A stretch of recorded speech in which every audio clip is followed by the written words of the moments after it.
श्री कृष्ण माखन चोर। श्री कृष्ण माखन चोर की यह कहानी बहुत रोचक है। इसके सुनने मात्र से ही जीवन के सारे कष्ट दूर हो जाएंगे, इसलिए इसे पूरा सुने।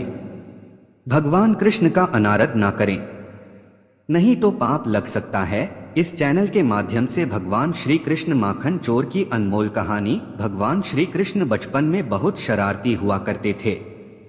कभी गोपियों की मटकी फाड़ दिया करते थे, तो कभी बछड़ों को गायों का पूरा दूध पिला देते थे। गोकुल की गोपियां चाहकर भी प्यारे से श्री कृष्ण को डांट नहीं पाती थीं, क्योंकि वो इतने नटखट थे कि उनकी शरारतों को देखकर उन्हें दुलारने का मन करता था। कान्हा की ऐसी ही लीलाओं में से एक लीला माखन चोर है। यह तो सभी को मालूम है, कन्हैया को मक्खन कितना पसंद था। माता यशोदा कृष्ण को जो मक्खन देती थीं, उससे उनका मन नहीं भरता था। इसलिए मैया जहां भी मक्खन रखती, कृष्ण चुपके से गांव के बच्चों के साथ आकर सारा मक्खन चोरी कर खा जाते थे। ऐसा कई दिनों तक चलता रहा।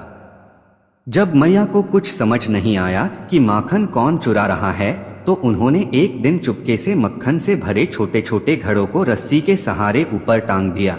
लेकिन श्री कृष्ण की नजरों से क्या छुप सकता है। माखन चोर श्री कृष्ण ने माता को मक्खन रखते हुए देख लिया। अब समस्या यह थी कि मक्खन तक कैसे पहुंचा जाए। काफी सोचने के बाद उन्होंने सभी दोस्तों को इकट्ठा किया और बोले कि सभी एक घेरा बनाओ और उसके ऊपर चढ़कर मक्खन निकाला जाएगा। इस तरह से वह उनके सारे दोस्त पूरा माखन खा गए। इसके बाद मैया ने सोचा कि आज तो मैं पता करके ही रहूंगी कि आखिर मक्खन को कौन चुरा कर ले जाता है। मक्खन को मटकी में रखकर ऊपर टांग दिया और छुपकर देखने लगी। कुछ ही देर में कान्हा अपने दोस्तों के साथ वहां पहुंच गए। यह देखकर मैया को पूरी बात समझ में आ गई और जब सभी माखन चुराने लगे, तो तभी माता यशोदा पहुंच गईं। माता को देखते ही सभी बच्चे वहां से भाग गए, लेकिन श्री कृष्ण मटकी की रस्सी पकड़कर झूल रहे थे।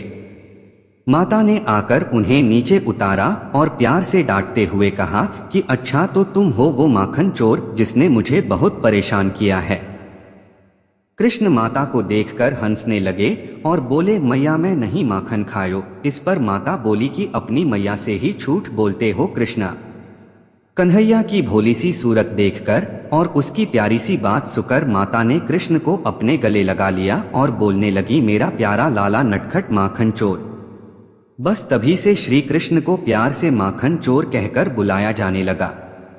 यदि भगवान श्री कृष्ण से जुड़ी ये कहानी अच्छी लगी तो मेरे चैनल को सब्सक्राइब जरूर करें। धन्यवाद।